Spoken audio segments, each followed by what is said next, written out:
Gracias, Armando. Buenas noches. Es un verdadero gusto estar aquí para presentar El viajero onírico. Es el tercer libro de Jorge que tengo el placer de leer y sin duda desde mi lectura representa su mejor momento como escritor. Por su madurez discursiva, su agudeza literaria y la libertad con la que se mueve entre registros y géneros sin perder cohesión narrativa. Quisiera empezar esta presentación destacando dos cualidades que me parecen las grandes fortalezas del viajero onírico. La primera es su versatilidad lingüística.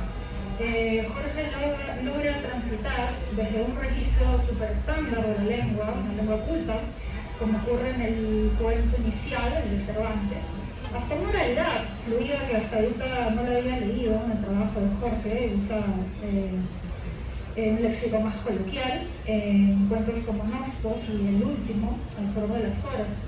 Y esta habilidad para desplazarse entre registros lingüísticos revela, a mi parecer, una conciencia estilística muy interesante que enriquece el libro. Y la segunda gran fortaleza es la diversidad temática. Y claro, en un contexto donde muchos escritores contemporáneos eligen orbitar esta obsesión que se centra en el drama íntimo, en el melodrama confesional, que al final termina decantando en una suerte de relato heroico de superación personal o social, ¿no? Aquí Jorge se separa por completo.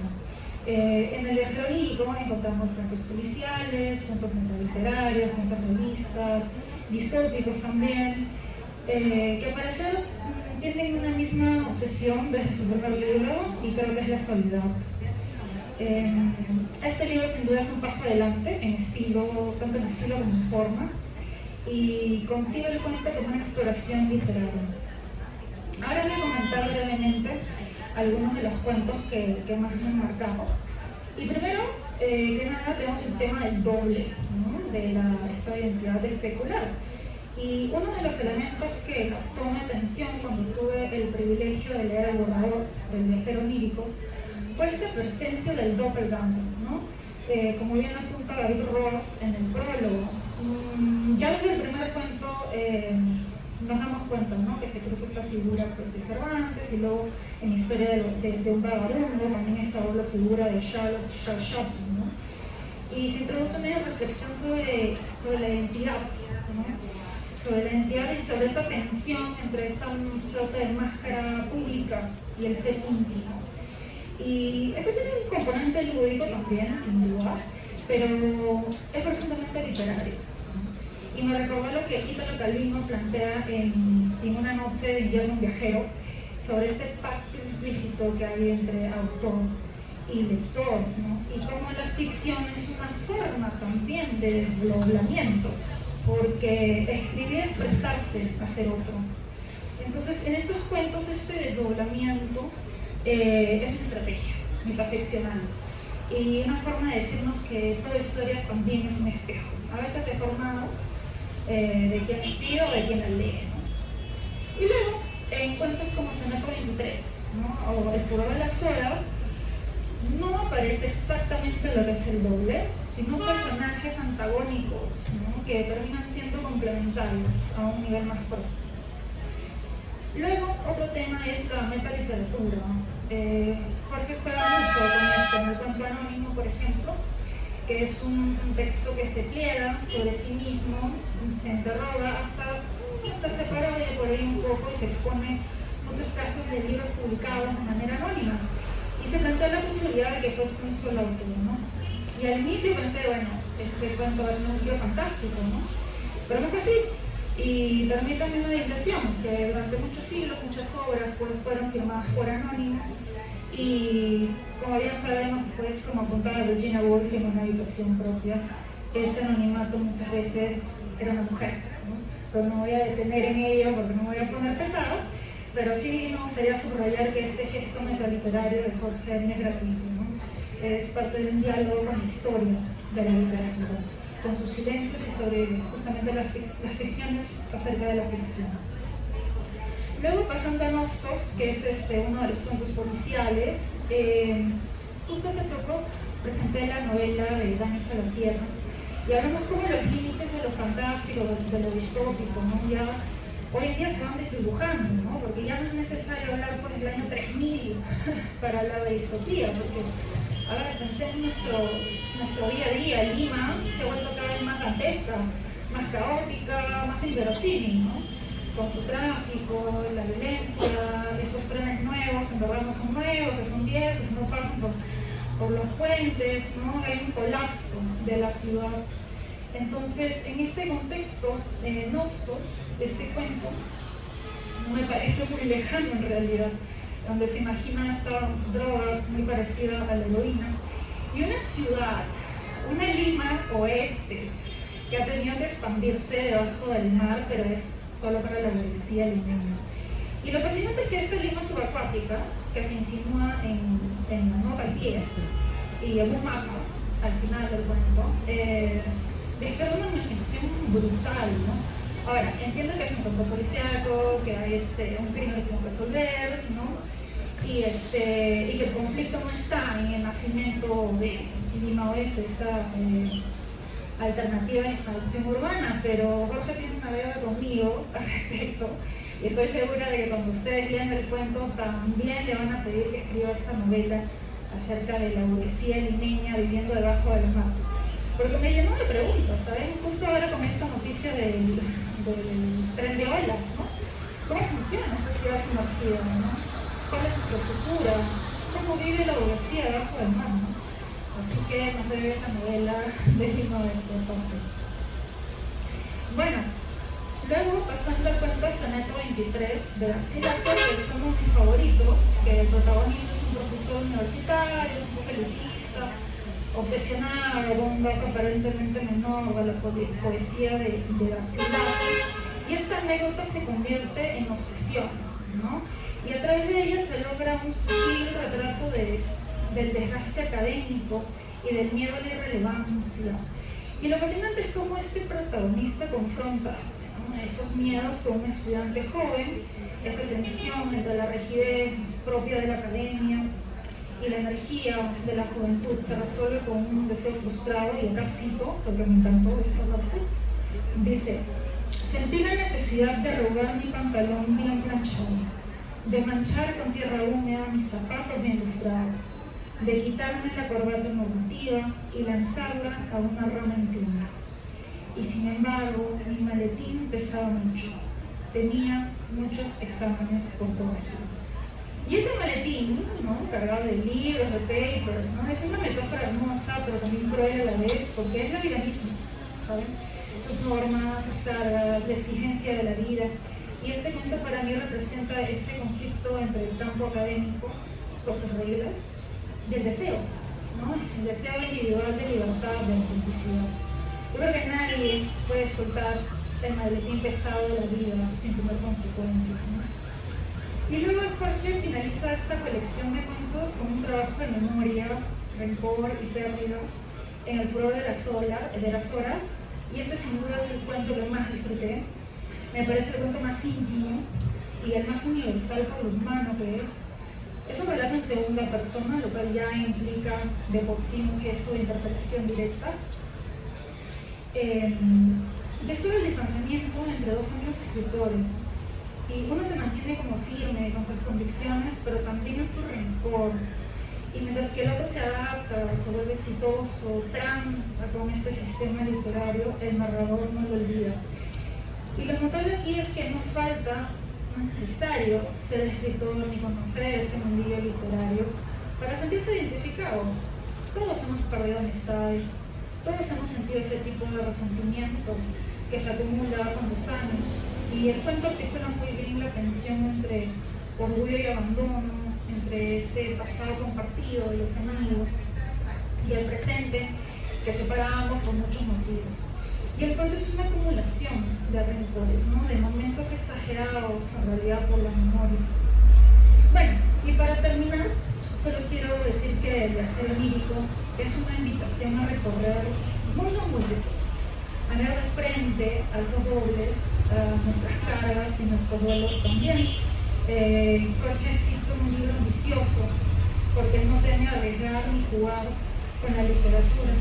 En estos tiempos donde lo literario a veces se reduce al testimonio o al parto fácil, se agradece la propuesta.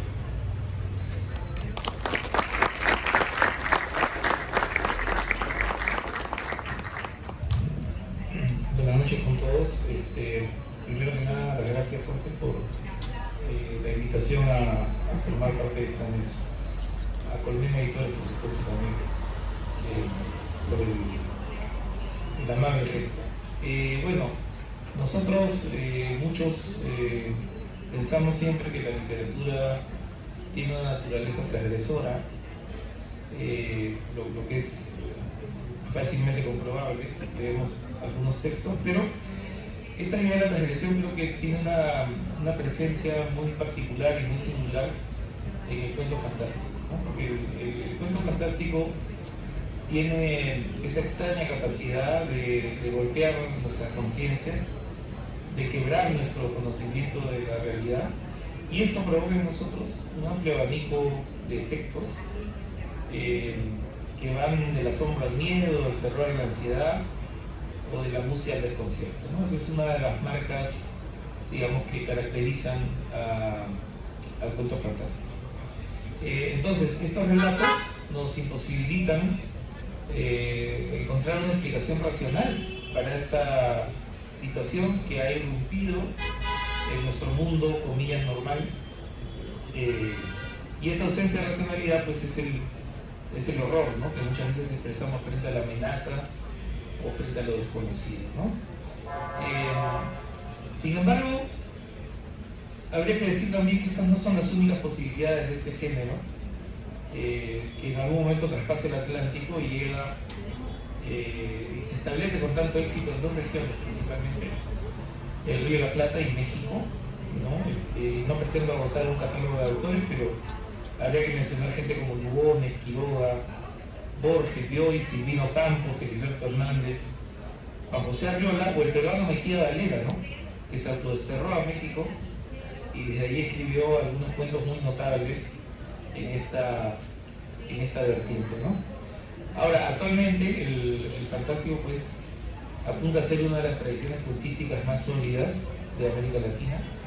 En el Perú, por ejemplo, existía la idea de que esta era una práctica muy esporádica, pero lo que nos ha mostrado los últimos 30 años es que se ha consolidado una tradición bastante sólida, ¿no? En este tipo de relatos.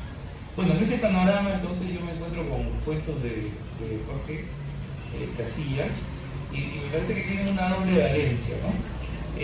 Primero porque se inscriben claramente en su tradición y porque lo hacen con un estilo singular y además representa diversas modulaciones del realismo que no se agotan en el fantástico, evidentemente, sino que abarcan también la ciencia ficción, dentro de ella esta vertiente distópica que ha mencionado Romina, policial, también mencionado por ella, y algunos relatos de corte metaliterario y autorreferencial, subgénero no menos arduo, ¿no? Que los ya mencionados. Un rasgo de interés en algunos de estos relatos tiene que ver con su condición, comillas, literaria. Es decir, con la manera en que los relatos informan de su estilo.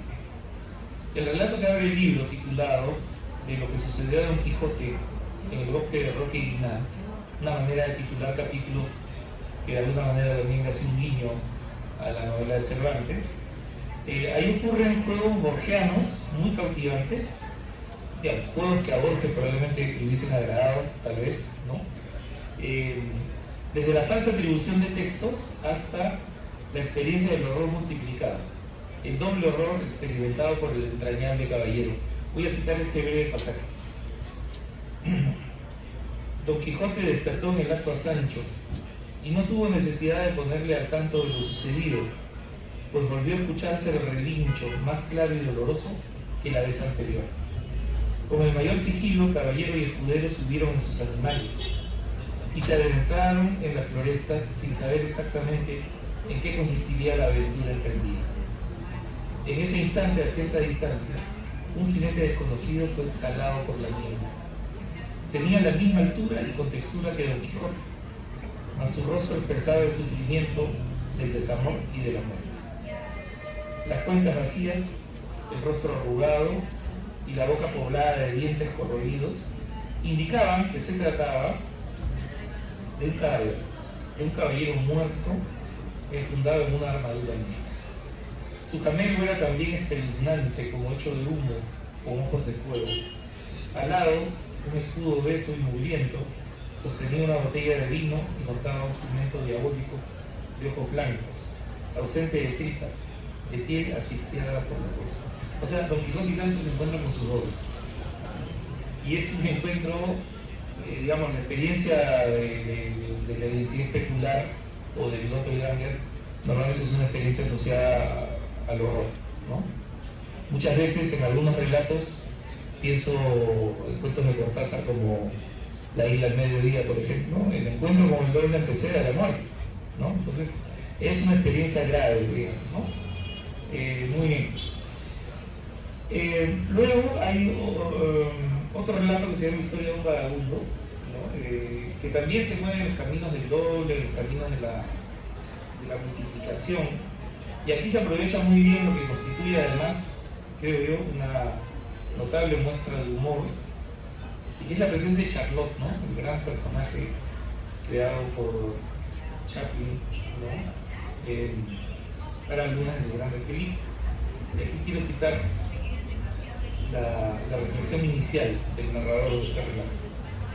Dice: ¿cómo era posible tanto atrevimiento? Me pregunté mientras me observaba en el espejo. Cogí la navaja de afeitar y me arreglé el bigote. Una gota de sangre manchó el lavabo. Soporté que copiaran mi identidad, que hicieran películas de ella, que lucharan sin reparar en mis derechos. Pero un concurso de imitadores era el colmo. Un cazatalentos de San Francisco lo organizaba. Premiaría al mejor doble y pese a mi indignación, no había forma de evitarlo. El personaje se había vuelto muy popular en poco tiempo y ya lo imitaban por todo el país. Además, aquí me he hecho una pequeña elipsis, ese tipo de eventos demostraba una de mis teorías. El número de copias enfatiza la individualidad del original. O sea que hay toda una reflexión sobre la identidad individual, sobre probablemente la profunda incomodidad que produce verse en otro como doble, ¿no? Verse reproducido en otro, ¿no? Muy bien. El cuento anónimo me parece también un cuento muy interesante porque digamos que todo empieza en el acto de poner en orden una biblioteca, ¿no? Algo que alguna vez hemos hecho, bueno, los que tenemos libros en casa solemos ordenar, reordenar. Como decía Borges, ordenar una biblioteca es tramar una antología en secreto, ¿no? Entonces, el cuento empieza ahí y luego va derivando a una discusión, ¿no? Muy interesante, que tiene que ver con justamente la idea del anonimato. Y este es otro día que seguramente le hubiera gustado a Borges. Pensé que era el tsunami, pero bueno. Y es la posibilidad de que un solo autor hubiese escrito todas las obras anónimas, ¿no? Existentes en la literatura, ¿no? Y esto se expresa de una manera muy interesante. En la conversación dicen, se requeriría que esta persona goce de todas las edades posibles para poder comprender todos los libros anónimos desde tiempos remotos. Perdón, un segundo, por favor. Ya. Entonces, la idea en sí misma es pues, fantástica. Tendríamos que tener una especie de monstruo lector, monstruo creador, que atravesara todas las etapas de la historia, dejando regados los libros anónimos por aquí y por allá, ¿no? Supongo que a Borges le hubiese también provocado alguna gracia, ¿no? Esta idea. Muy bien. Nostos. Este es un relato, yo lo vería ya casi como jugando en pared con el Eternauta un poco. Es un cuento claramente distópico con unos elementos interesantes, ¿no? Es una distopía, pero es un policial también. Hay un caso que resolver, unas muertes provocadas por una especie de neodroga, ¿no? El Nostos. Y además el escenario resulta también un escenario bastante cinematográfico, ¿no? Una Lima futurista que incluye un suburbio bajo el mar, ¿no? Y aquí ocurren pues también muchas transformaciones, ¿no? No voy a contar el final, pero hay una transformación en la que obviamente se está representando la experiencia del horror también, en ese cambio de identidad, ¿no? Luego está el segmento 13 de Garcilaso, que me ha recordado, entre otras cosas,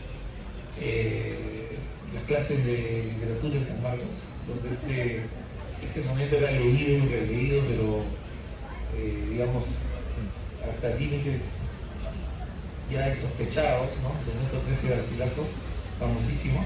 Este es un relato que obviamente requiere, ¿no? De una cierta erudición y también de una sagacidad narrativa, ¿no? Porque digamos que plantear una trama desde la lectura de un texto podría parecer algo simple, pero en realidad es bastante riesgoso, ¿no? Entonces, el cuento nos muestra las cuitas de un profesor universitario que es sorprendido pues, porque le hacen notar que el famoso poema que él lee, relee, interpreta con tanta pasión, tiene una segunda versión y en todo caso un verso de la versión que él utilizó se señala un error, ¿no? Cosa que lo pone de cabeza. Y yo creo que al final de este relato, más o menos lo ha comentado Romina, por alguna razón que no llego a explicarme todavía, me parece ver una especie de homenaje íntimo a Julio Ramón Ribeiro, en el sentido de que el personaje se obsesiona con algo que no va a poder conseguir, que no va a poder resolver. Este profesor es un poco Silvio Rosedal, pero es un poco también, un poquito, el profesor suplente, ¿no? Entonces, el personaje se resuelve ahí, en la imposibilidad de conseguir su deseo, ¿no? Y me hizo ese recuerdo, ¿no? Porque, como ustedes saben, Ribeiro coloca siempre a sus personajes en una situación que no van a poder enfrentar, ¿no? Básicamente. De ahí, ese es el nudo dramático, digamos, de muchos puntos de vista. Bueno, el viajero onírico, otra vez el escenario futurista, otra vez la trama policial, cero argumentos sobre lo que toca a ustedes, y que esa es su tarea también. Pero creo que Dimitri Peroria, que es un nombre absolutamente raro, que tiene un sonido extraño, tiene que estar ya en una lista de detectives, por lo menos del policial peruano, ¿no? Para empezar.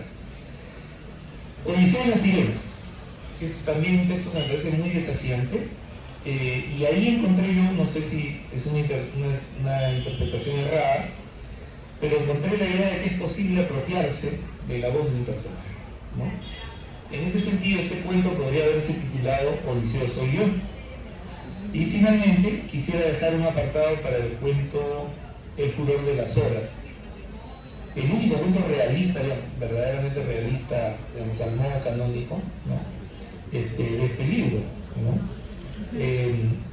Y trata un asunto un poco visitado, ¿no? Las rencillas y venganzas en el mundo literario, ¿no? Poco visitado literariamente, creo, ¿no? Pero muy frecuente en la vida cotidiana de los escritores, en fin, ¿no? Y con una gran habilidad para esconder las identidades reales de los personajes, porque eso sí, los personajes son reales, pues no les voy a decir quiénes son, hay que descubrirlos. El lector se instala en un escenario donde la literatura, sus prácticas y las maneras de sus creadores se integran no con el afán del chisme, sino con el de la parodia, mucho más interesante y sugerente que un simple trascendido. En suma, se trata de temas fantásticos, de representaciones distópicas, del uso de las convenciones del policial, del relato futurista o la apelación a la escena realista. Creo que lo central es que a uno como lector le da gusto ser parte de una obra que ya muestra señales de consolidación. Y ese es el caso de El viajero onírico de Jorge Casilla. Gracias.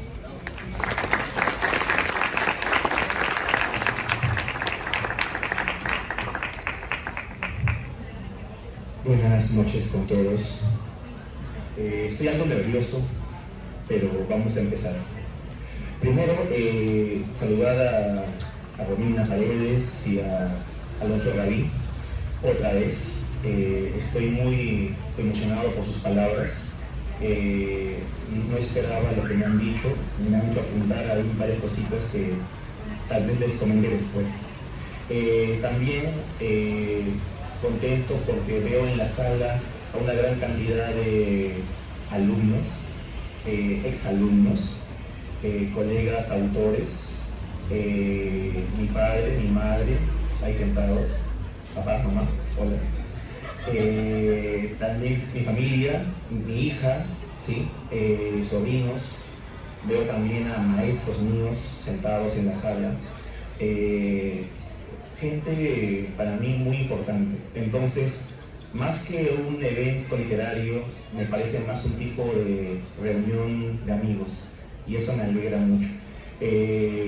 Disculpen si por ahí me olvido de nombrar a alguien, pero todos para mí son muy preciados. Ahora, quiero comentarles sobre mi nuevo libro, El viajero onírico.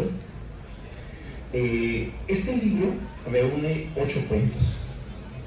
Tiene un prólogo de David Roas y para mí eso es algo sorprendente porque yo respeto mucho a este crítico español y que él se haya animado a crear el prólogo para mí es sorprendente. O sea, jamás en mi vida pensé que iba a haber un prólogo de él en un libro mío. Luego, el primer cuento del libro se llama De lo que le sucedió a Don Quijote en el bosque de Roque Guinalda. Este cuento lo escribí en 2015. Entonces, miren desde cuánto, ¿no? Desde cuánto se remonta este libro. Y cuando lo escribí, ocurrió algo muy curioso, que mis amigos escritores, no va a hacer mentir el amigo Málaga, muchos estaban como que animosos por el cuento y otros no. Me decían, oye, ¿es un cuento fantástico o no? ¿Es un cuento borgiano o no? ¿Es un cuento del doble? Como que había mucha controversia. Y luego este cuento tuvo su propia travesía, tanto en San Marcos fue leído, y bueno, es un cuento que me ha dado muchas alegrías. Pero hubo un problema. ¿Dónde ubico este cuento? Porque yo escribía cuentos terroríficos y no era un cuento de terror. Escribía literatura juvenil y no era un cuento juvenil. Entonces no tenía un libro donde publicarlo. Y para colmo estaba empezando otro libro de amor japonés. Entonces yo decía, ¿qué hago con este cuento? Que trata sobre Don Quijote y Cervantes y sus dobles y los narradores y los traductores. Y un amigo me dijo algo, me dijo, no podrás publicar este cuento nunca. Y yo pensé, no, al contrario, más bien es el inicio de un proyecto que no sé cuándo va a terminar, pero ya veremos. Y entonces lo guardé para después, para algún día publicarlo en otra unidad. Justo en aquellos años me pidieron un cuento de sci-fi y ahí escribí Nostos. Y este cuento me gustó, la Lima futura, con una ciudad submarina, con un cono nuevo, Lima Oeste, que debido a Romina Alvareno Vela, esperemos. Entonces yo dije, ya tengo 2 cuentos con otro tipo de lenguaje. Y luego escribí Anónimo, que bueno, tiene que ver con si realmente anónimo es una palabra común o si es un nombre propio, ¿no? O sea, ¿qué pasaría si hubiera un autor cuyo nombre es anónimo? Entonces habrían millones de libros de un autor llamado Anónimo, pero eso no puede ser, porque tendría que vivir miles y miles de años. Entonces también lo escribí y me di cuenta, ya tengo 3 cuentos. Entonces los fui guardando de a pocos y luego hubo un homenaje al maestro Witch y escribí para él el cuento Historia de un vagabundo, sobre una famosa anécdota.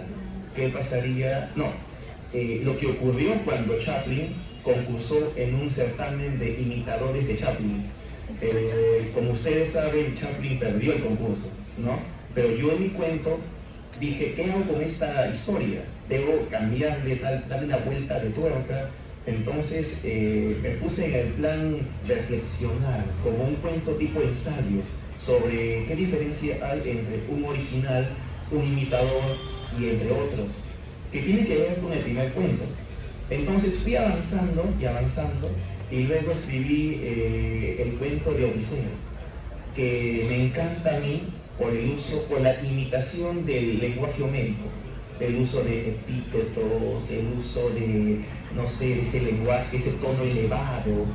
Y así me di cuenta, ya tengo un buen conjunto de cuentos, hasta que en el 2022 llegó el famoso premio Copé.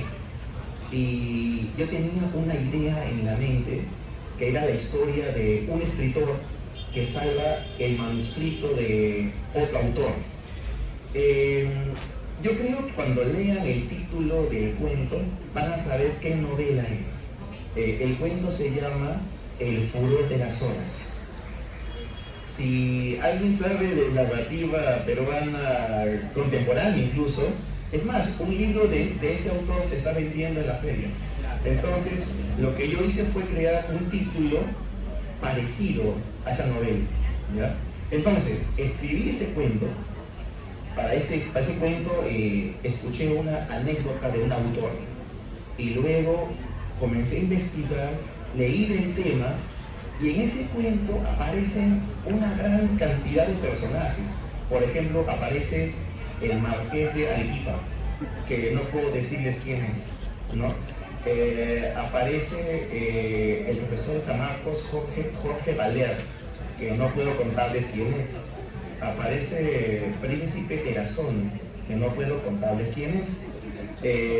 Aparece Osvaldo Reinaga, que no puedo también contar quién es. Pero los que saben de literatura peruana, de todos, obviamente ya habrán reconocido a un autor o a otro autor.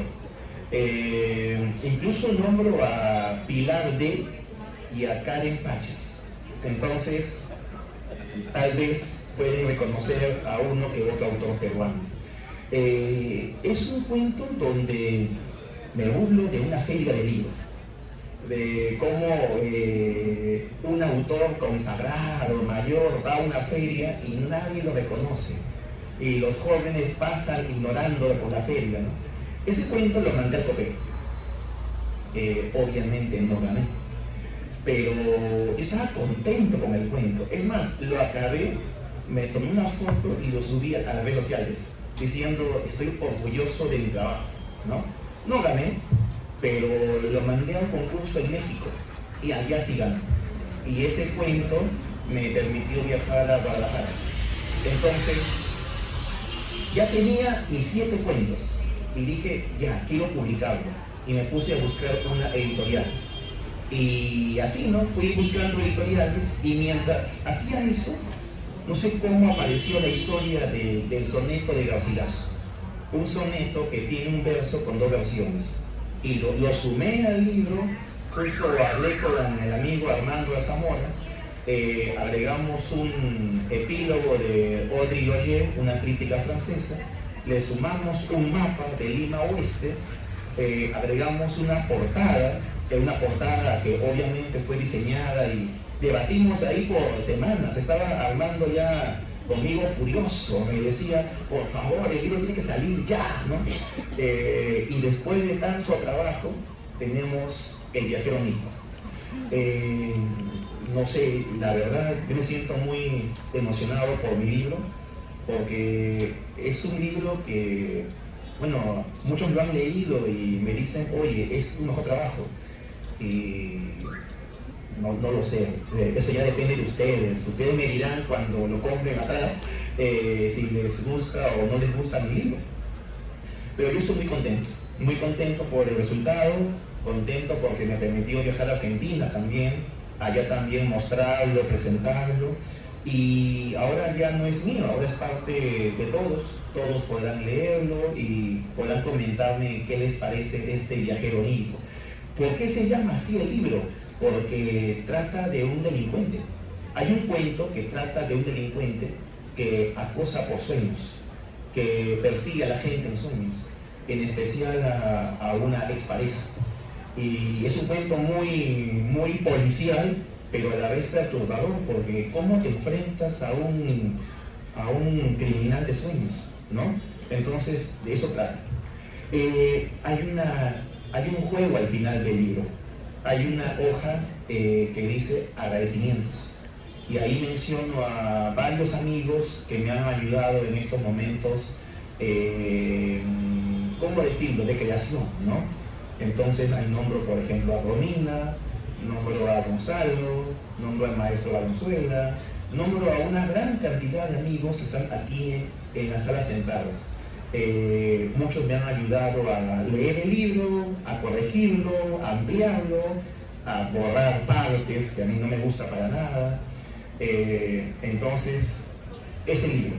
Antes de acabar mi evento, mi ponencia, mi intervención, quiero dar las gracias primero a mis padres que han venido al evento, papá, mamá. Bueno, parecía un evento, parecía un proyecto algo loco el mío, no ser escritor, pero voy avanzando y de a poquitos voy creando algo que me gusta, así que ahí están los libros, papá, mamá, gracias por venir. Gracias a mi familia, a mi hija, sentada allí, hija, te quiero, te amo, eres mi gran obra, tú lo sabes. También gracias a los ponentes, a Alonso Rabín. Con Alonso recién nos conocemos, será hace un mes, ¿verdad, Alonso? Y realmente un caballero, muy amable, muy cortés. Estoy muy feliz que te haya gustado mi libro, gracias. También Romina Paredes, ¿no? Ella es mi amiga, mi compañera literaria. Ella me ha salvado un montón de veces con sus libros, recomendaciones, sus películas, sus músicas. Yo estoy con ella siempre en deuda. Y a todos por venir. Estoy muy conmovido por su presencia, me siento muy querido y ojalá les encante mi libro. Gracias.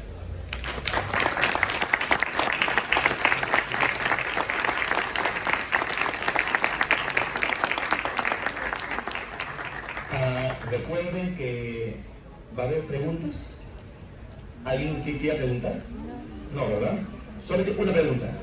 Tú. Y luego recuerden que se vende el libro atrás, lo pueden adquirir en la parte de atrás. Sí, dime. Profesor, buenas noches. Qué gusto volver a verlo después de un par de años, de verdad. Bueno, en primer lugar, por la ponencia, yo aún no leo el libro. Veo que me va a gustar mucho, según las referencias del señor David y la señorita Paredes. Pero por lo que nos han contado, veo que es un cuento que reúne enseñanza de la misma literatura, y al escuchar justamente a los ponentes he recordado mucho sus clases, cómo usted nos ha enseñado en la academia durante ese año y medio en el que yo estuve ahí a cargo de usted en el curso de literatura. He encontrado justamente los autores que nos ha enseñado, ¿no? Ribeiro, Homero, de repente puedo errar, pero Dostoyevsky quizás, Garcilaso también. Y en este libro y en el libro anterior, Bosque de Arces, que también me gustó mucho, estos son los dos libros que, bueno, este sería el segundo libro de usted que leo, entonces encontraría una nueva reincidencia por la inclinación hacia la soledad, ¿no?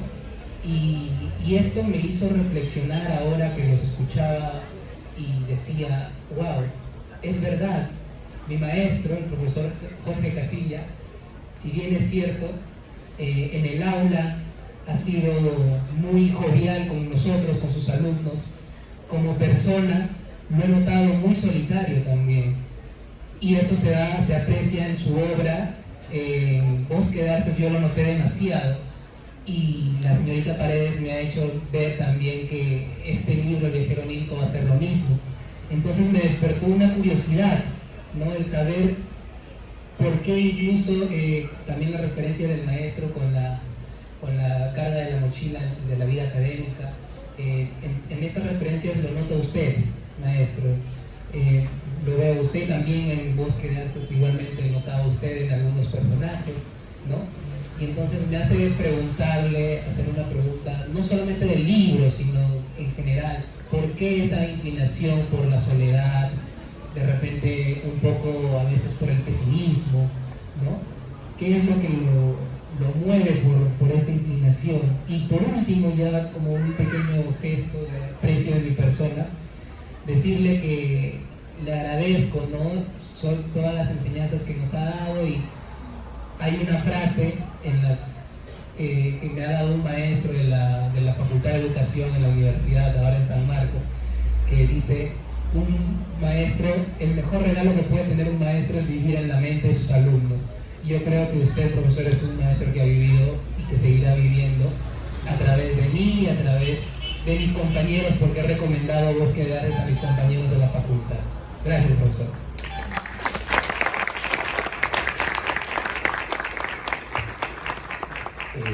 La idea era preguntar, no hacerme llorar, por favor. Pero sí es cierto, en mis libros aparece mucho el tema de la soledad.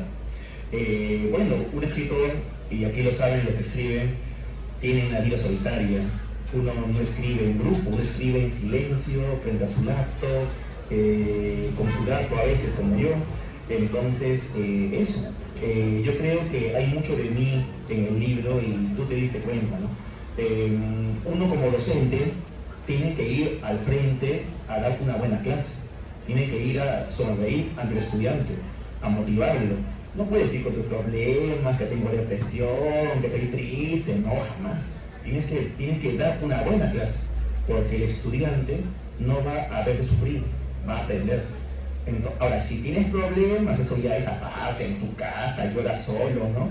Pero ante el alumno yo creo que uno debe dar una buena clase, porque muchos alumnos van a escuchar la clase, o sea, van a aprender, van a motivarse, porque ven a su profesor feliz. Entonces, yo siempre he intentado eso, y qué bien que se logre, que se vea algo de mí en el libro. Gracias por tu pregunta, estoy muy conmovido y también elogiado. Gracias.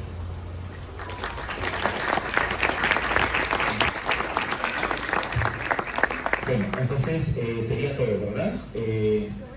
Recuerden que pueden conseguir el libro atrás, y también, si gustan, pueden también firmarlo en este momento, ¿verdad? Muy amable, gracias. Gracias.